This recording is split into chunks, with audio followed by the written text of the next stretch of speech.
Go. Voilà, mesdames et messieurs, bonsoir, merci chez vous. Merci d'avoir émis sur la totale radio, et puis d'avoir ouvert la radio sur la continuer toujours pour partager. Déjà, beaucoup d'Adidas Arena, pour le place de se faire pour la route à concert. Et il y a du Sulibino, mon lobby, mon panier, sur le valeur absolue, sur ce qu'on a de la presse, la vision, la Congo Era Ramsès, à qui n'a pas déjà bonjour. Bonjour, Papa Poupi. Yo, Pepe,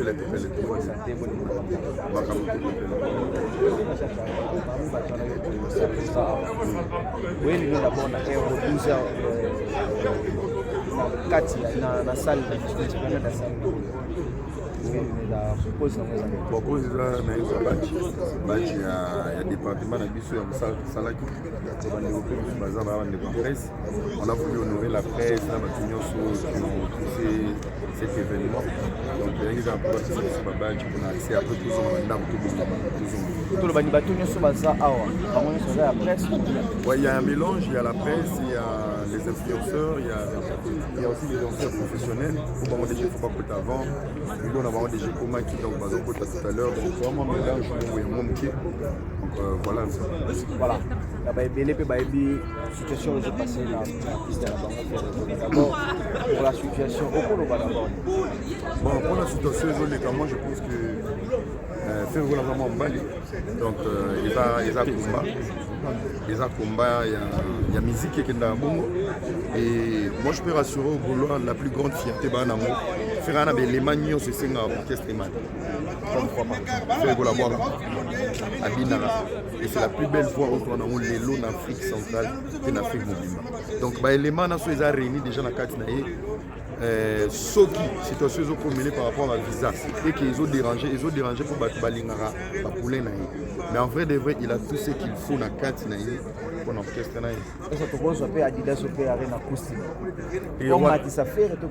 Et ça c'est sûr, il va têter. Bon, acoustique ça va être trop dur, mais je ne connais pas le programme, mais je pense qu'il y aura quelque chose genre moi opéra Yemogonano. Abel et la micro. Yemogonano. Vous comprenez? Tomoni papa na musical a salé les vidéos. Bana wenge fa podcast tomoni pas salé les vidéos. Situation na yemo pour le banira. Bon. Bravo à Werason, bravo d'Awera na sortie nae. On peut pas dire que sortie wana est salami na retard ou avant. Retard ou après, il faut savoir la seule chose qui compte. C'est la sincérité où on s'est dans mon vidéo.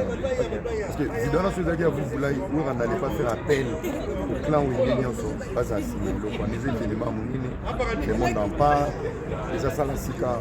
Et faire voilà, parmi les musiciens, on va valoriser, mais après 4 jours, ça a sold out. Nous avons annoncé le sold out. Et raconte, mettez sur le sold out. Mais le sold out des alaguetés. Pour l'objet, nous sommes bien. Maintenant, on a l'objet qui n'a pas on a pédagogie. Nous sommes devant une communauté, moi, c'est dans mon retard. Quand on a un l'objet, ça l'outil, c'est qu'on va configurer. La configuration est banale. Les 20 dans les 21. Depuis il y a que des noirs et ils ont compris. Donc paramétrage on a dans la salle où c'est quoi 8500 9000 places assises. Tout le monde terrain côté sportif. Parce que soit va fouiller le terrain on a terrain dans la fosse. On ne peut pas gérer le nombre de personnes dans la fosse. Ils ont géré par rapport à mètre carré pour na battre. On va compter. Parce que quand on va fouiller la fosse, plus on va fouiller la fosse, plus on va équilibrer, on va comprendre. Malgré il y aura encore des places vides, n'est-ce il y a fosse. Tout ça n'est pas baxé. Soit tout à même concert à voisin. On remarque la fosse là-bas, vous commettez la ville et comment donner. Parce qu'on ne maîtrise pas la fosse. Il faut se côté rapide parce que ça a été les mains. Et pourquoi de 9000 places, pourquoi 2500 personnes à fosse. Parce qu'il faut un a paramètres dans oui ça va.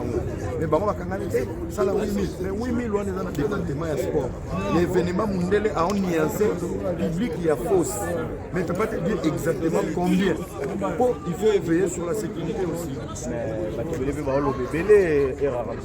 dimanche. Oui, samedi dit que ça sold out dimanche encore des places énormes largement non il n'y a pas de places énormes dimanche déjà il est à 95%, il reste que 5% à billets.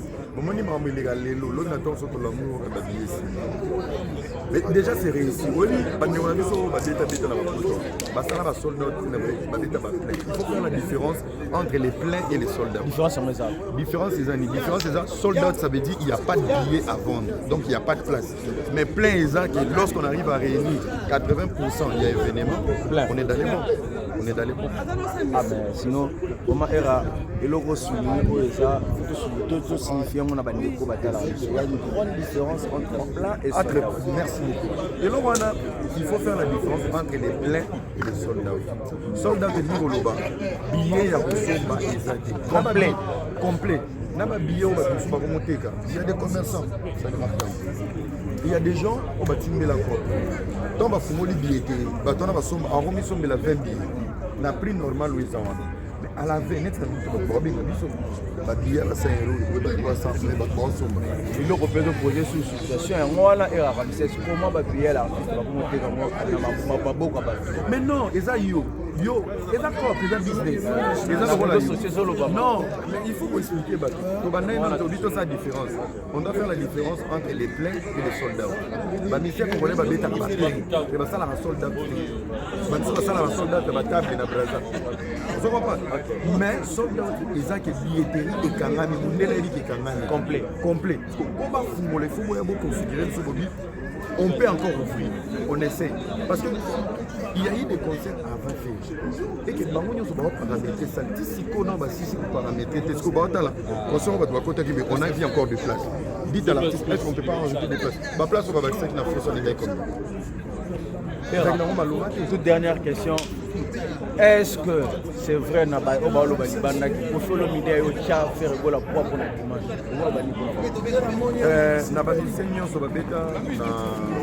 Na quartier latin. Le plus grand tabou, il y a chanter et bébé Bayema na quartier latin. C'est le soldat premier tarot à désir. C'est le seul musicien qui a été transféré dans le quartier latin pour la mort. Les musiciens sont qui ont testé. Les musiciens sont qui ont véné ainsi dans le go. Alors, il faut le seul artiste. Mais pas pour nous. Avant de faire chaba. Voyez ma quartier latin. Les transferts les plus chers. Après, ils ont mis ça dans mon studio. Donc il faut faire très attention. Cet amour de Kofi n'a jamais changé. Faut mon coin. Kofi a une idée à ses défauts, ses erreurs. Avant on appelle des filles à oublier à nous. Mais dans les fonds, soit on a parcours et un profit. Inquiétude à profit, on fait un boy, on fait un éclipse, on fait toujours été blessé. On fait un amour. Message suka pour la bataille bataille puis na ba mourir à era Ramsès na bango le bon message déjà là à tous na ba kolo ba aider pour les passer on est déjà là sur le terrain car déjà on a sorti de match à dire tout le ballon tout suka moi information moi suka de tout nyango te beaucoup de 4 vedettes tout le bango na kati au sein ya groupe après pour la bailler. Est-ce que tu n'as su pas que nous avons bon, en fait, au moment où on a un problème, il fallait tout le de la 80 ans. Parce qu'il faut tout le temps ça avant. Il faut tout le temps ça. Ok, je lance ça. Mais j'ai relié l'élément, on va dire que le dossier, il y a autant de juste appréciation et administration pour la visa, il dépend de la responsabilité, il dépend de la message de la personne. Alors je te donne des éléments. Basu quoi ce n'est pas par rapport à la crédibilité de faire rigoler parce que ce bâtiment faire incrédible par rapport à visa, ça veut dire que les gens vont manquer à l'idée Arena respect. Comment on va passer valeur en Europe c'est des jours. Mais dans Mboka na tiers monde, pas qu'il ne va pas des visas pourtant baza lié. C'est la France qui doit donner des visas dans mes autres Schengen. Alors dans l'action ce qu'on va quoi, dans l'action des éléments où il a accès quoi qu'ils ça. La sécurité à faire quelle est la différence? Il y a appréciation, il y a dossier, il y a la sécurité à faire au ces visa na marque. Il faut réfléchir. On a stoppé faire soldats na yé médiatique. Oh ba bimanga na TV. Il y a battu belé balobi que marque il semblerait naturellement conditionnel que tant bayaka na 2010 Afrodaka très billet wana contrefaçon on va passer que wana ça c'est des bêtises. Non, vous pouvez remarquer les musiciens visés pas faire, ce sont les musiciens effacés par les médias trop. Ça veut dire qu'il n'y avait pas des éléments où tu peux mettre bango en cause pour pas publier la visa. Bateau bazangi ba visa 6, ba champ d'attaque il y a presse. Ba vedette, bateau ba bimanga na TV tout à. Et ils ont utilisé ça pour les affaiblir. Et ça, ce n'est pas un dossier de la crédibilité de l'artiste. Ça maintenant ce sont des attaques internes. Les parce que rejoindre main noire, il y a un sur un exercice encore. Appréciation, il y a bagarre, il y a fait autres années dans le lobby na scène pour baser visa. Bah l'équipe marque a aussi na ilungana nini. Il faut bien nuancer. Que ba pembe ba visa. On a analyse mon photo ça na banda quoi, photo ça ngo pena na banda. Papa, là ça l'analyse moko déjà très pédagogique. Si les gardes du corps de Ferrigo sont ici avec des visas, quelle est l'appréciation? On va taper dans l'ambassade. Et de deux. Orchestre va payer les visas aux États-Unis. Koza mboka moko te malmenaka. Na ba entrer na bango le rôle États-Unis, Australie, Angleterre, na Suisse. Mais non, États-Unis et puis ça va crédibilité à visa à long séjour. Na sol américain, mais les abisso on a jambulu mu famille. Tout ça c'est quoi? C'est parce que la France et la Belgique ont déjà la crédibilité, ils ont un sentiment qui est un esprit professionnel de l'administration. Et comment tout le monde a un bon moment à l'ambassade de les visas, mais je m'ai tombé le téléphone pour payer votre visa. Ce qui ne se fait pas en Angleterre, ce qui ne se fait pas en Suisse, ça ne se fait pas en Allemagne, ça ne se fait pas aux États-Unis. La corruption est comment là? Corruption est comment là? Amitié et amicale. Anana Jomo to damarane à l'ambassade. Est-ce que peut faire à Boyane au côté de club mais ça va circuit. Il y a une très grande légèreté à l'administration au niveau de l'ambassade de la France et de la Belgique. On a une souffrance. Ceux qui regardent du corps à faire les visa. Quelle a été l'appréciation du dossier où il faut pas plus mais la ilunga na marca. Délégation nous a fait les visa pour ba boy poya. Les délégation à champ d'attaque au ba na TV. Ba ba yeza ba ba lo ba raté. Je vais citer avec une petite phrase de Nathan Okole. Quand il s'est séparé de son ami artiste, je vais recevoir Kindingo. Ça veut dire que Kindingo est un produit du net qui soutient Ferrigo. Ma profil Nyonso, ça veut dire que ce sont des piments. Po ba kokai ko mema bato mususu bakende na ba pharmacie ko luka ba polygèse ya estomac soki bakutana ki kiningo lite ya kanda marka ou ilunga na sa Tour Eiffel tomato ko mutu mususu bosomela polygèse na nei succès de man de Molembe. Message à Souka et à Ramsès na ba yone so balandio. Un message à Souka, aimons-nous. Quand on est grand, il faut être aussi grand dans l'esprit. Tous en cas grand et dans la chiffre, tous en cas grand et dans le monde. Être grand, c'est un travail d'esprit. Donc, on a remercié Batunio Sobaya qui n'a pas suivi la Zidane pour la beauté.